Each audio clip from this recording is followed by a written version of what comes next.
북한이 올림픽 폐막식에 김영철 노동당 중앙위원회 부위원장을 단장으로 하는 대표단을 보내기로 했는데 야당에서는 또 크게 반발하고 있습니다. 네, 이 문제 한번 짚어보겠습니다. 정세현 전 통일부 장관, 안녕하십니까? 예, 안녕하세요. 네, 목소리가 벌써 까칠하신데 목소리가 그냥 아직 지금 아직 목이 트이질 않아서 그래요. 아, 그렇습니까? 네. 예. 지금 제가 좀 전에도 말하긴 했었는데 지금 김영철 부위원장이 천안함 폭침을 지시한 사람이다, 기획한 사람이다, 이런 식으로 기정사실한 보도들이 보수 매체를 중심으로 나오고 있기도 하고, 또 자유한국당에서는 사살해야 되는 사람이다, 뭐 이런 식의 지적이 있습니다. 우선 천안함 폭침의 배후다, 이게 밝혀진 적이 있습니까? 당시 정부 발표죠. 그러니까 민관 합동조사단이었지만 뭐 정부 발표인데, 정부 발표에도 그 김영철을 천안함 폭침의 배후라든가 주역으로 공식적으로 발표한 적이 없어요. 우리도 발표한 적이 없고. 예. 얼마나 치밀하게 조사를 했습니까? 예. 그리고 물론 이제 정찰 총국이 그동안에 역사적으로 볼 때 대남 그런 공작, 예. 군사 공작까지 포함해서 그런 걸 많이 허든되기 때문에 혐의는 뭐 둘 수 있지만은 확정이 없기 때문에 당시에 발표를 못했는데, 이걸 뭐 그렇게 추정을 해가지고 뭐 사살을 해야 된다 뭐 등등 이런 식으로 얘기하는데, 이런 그 자유한국당이나 야당 쪽에서는 공부를 안 하는 것 같아요. 역사 공부를 안 해. 실제로 이미 지난 2014년 10월 15일 예. 그때가 박근혜 정부 시절입니다. 예. 그때 판문점에서 남북 군사회담을 했어요. 예. 그때 김영철이 북측 수석대표로 나왔는데 그때는 해도 되고 지금은 안 된다는 법이 어디 있어요? 박근혜 정부 시절에 이미 남북 군사회담 때 대표단 왔군요. 예. 그러니까 그때는 판문점에서 예, 대표로 왔는데 수석대표로 나왔었죠. 예. 예. 그렇군요. 그게 앞뒤가 안 맞는 거군요. 예. 박근혜 정부 시절에 내로남불이에요. 자기네들 혐의는 괜찮고 참. 그렇군요. 자, 그 문제는 이제 앞으로 계속 나올 테니까 또 계속 다루겠고. 근데 이제 북한 입장에서 김영철을 보내는 이유는 뭡니까? 이 통전부장이 직접 온다는 건 상당히 큰 의미가 있습니다. 예. 2012년이죠. 2012년 대통령 선거가 끝나고 이명박 대통령이 당선됐을 때, 그때 이명박 대통령 당선자 측과 접촉을 위해서 당시에 통전부장 김양근이 내려온 적이 있었어요. 예. 그때 12월 말이었던 걸로 기억을 하는데, 아니면 2013년 1월이었든지 하여튼 워크힐에서 환영 만찬할 때 저도 이제 갔었습니다만은, 이번에 그때는 새 정부와 남북 관계를 확실하게 좀 잘 풀어나가자. 그러니까 정상회담 이후에 2007년 10월 정상회담 이후에 남북 관계를 안정적으로 발전시켜 나가기 위해서 대통령 당선자 측을 만나러 왔었고, 이번에 지금 몇 년 만입니까? 한 5년 만인가요? 5년 만에 오는 셈인데, 이번에는 지금 문재인 정부와 남북 관계를 좀 제대로 풀어나가자 하는 그런 의지가 담긴 방남이라고 생각을 합니다.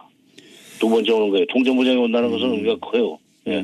그냥 회담의 배후 조정자 내지는 최종 정책 결정권자라고 볼 수 있는 사람이 직접 왔다는 것은 이런 의미가 상당하고 앞으로 남북 관계를 잘해보자 하는 그런 뜻이라고 나는 봅니다. 중간에 사람 끼지 않고 직접 책임자 내려와서 진도를 좀 빨리 내보고 중요한 결정을 누구 거치지 않고 직접 얘기를 전하자, 뭐 이런 거 아니겠습니까? 결국은 이 정도 내려온다는 건. 그렇죠. 예. 그러면 지난번에 이제 남북 정상회담 이야기가 나올 거라는 예언을 하셨고 딱 맞추셨는데, 뭐 남북 관계 관련해 가지고는 정세현 전 장관님이 하신 예언들이 대부분 맞았어요. 예, 대부분 맞았고, 그러면 이 김영철 부위원장이 왔다 가고 나서는 어떤 의제를 던지고 가는 셈이 될까요? 어떻게 전망하십니까? 뭐가 주제가 될까요?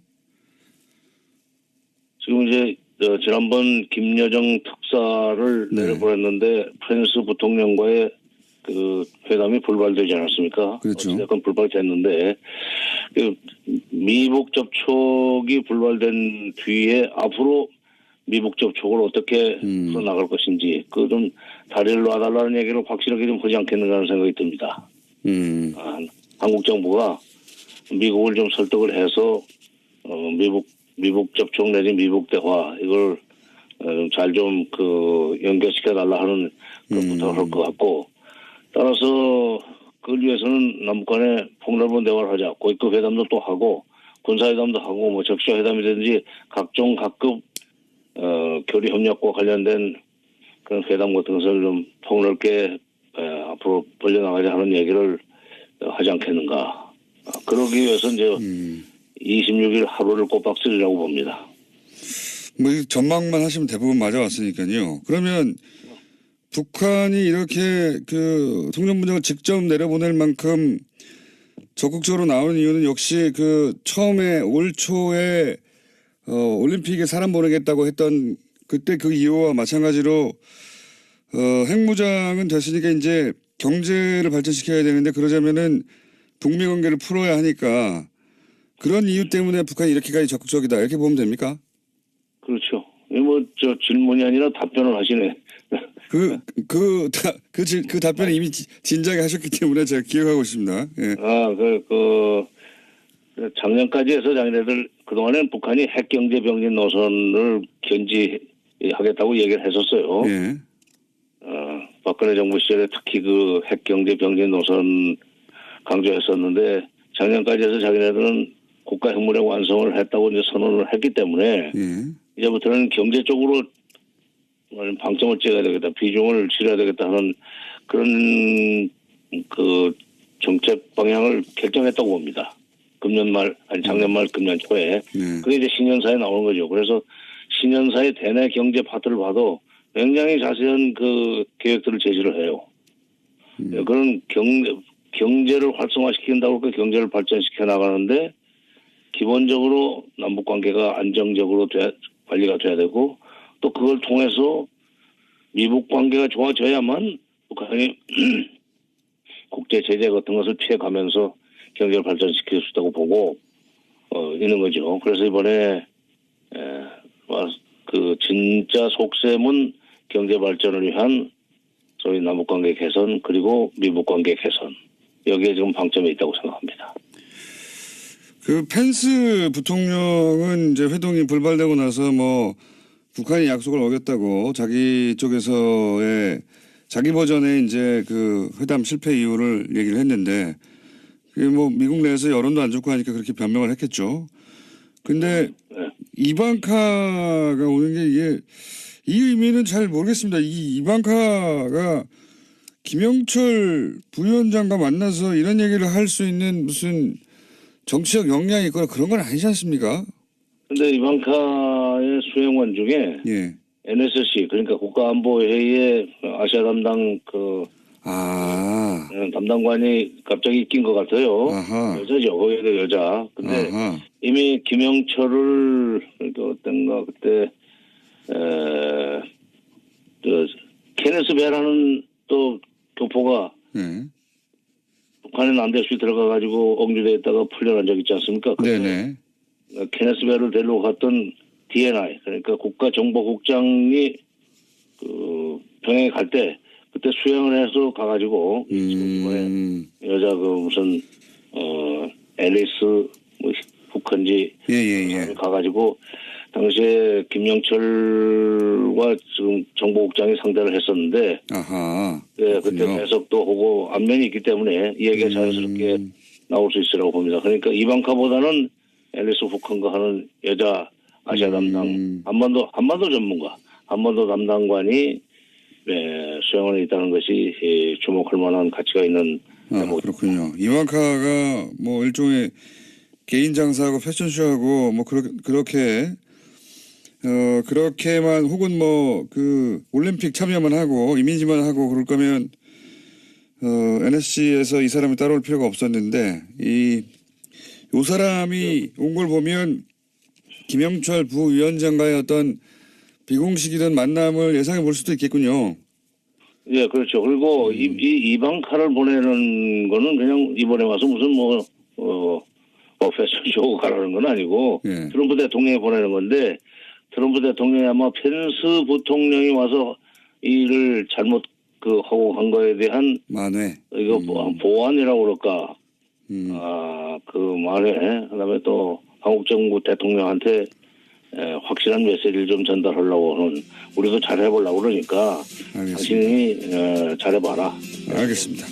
장관님 오늘 여기까지 듣겠습니다. 감사합니다. 예. 정세현 전 장관이었습니다.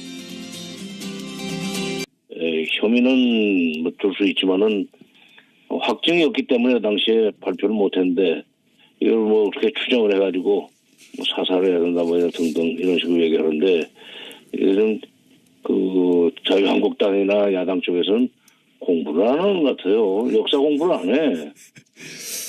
실제로 아니 이미 지난 2014년 10월 15일 예.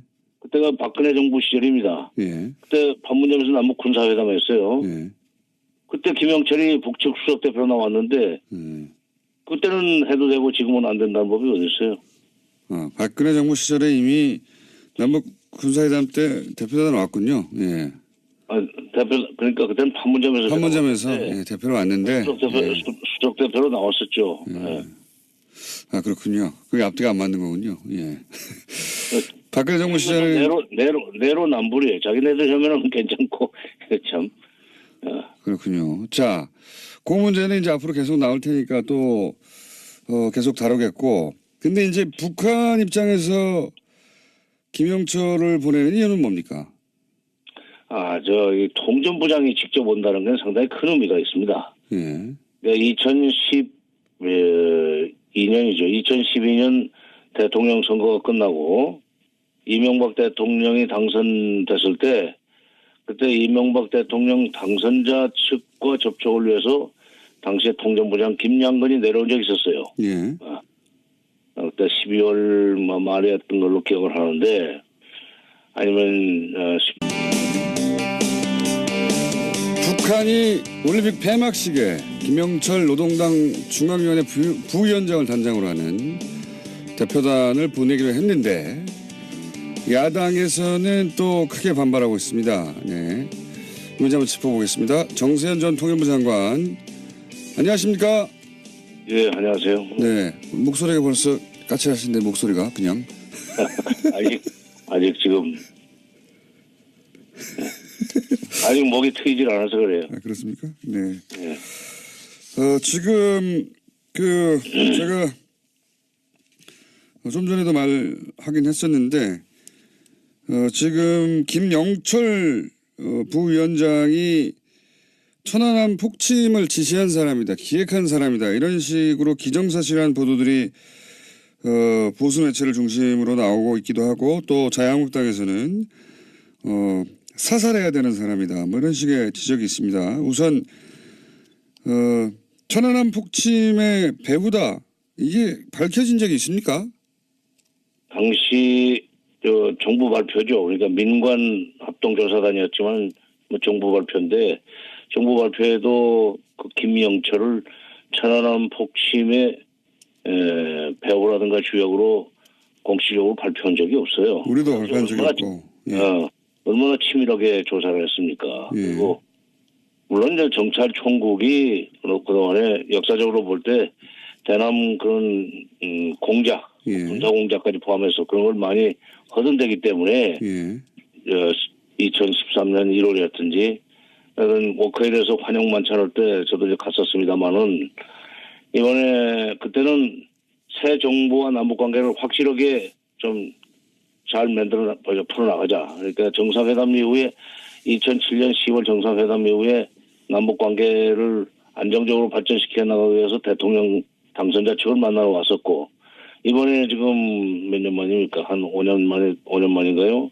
5년 만에 오는 셈인데 이번에는 지금 문재인 정부와 남북 관계를 좀 제대로 풀어나가자 하는 그런 의지가 담긴 방남이라고 생각을 합니다. 두 번째 오는 거예요. 통전부장이 온다는 것은 의미가 커요. 예. 그냥 그렇군요. 회담의 배후 조정자 내지는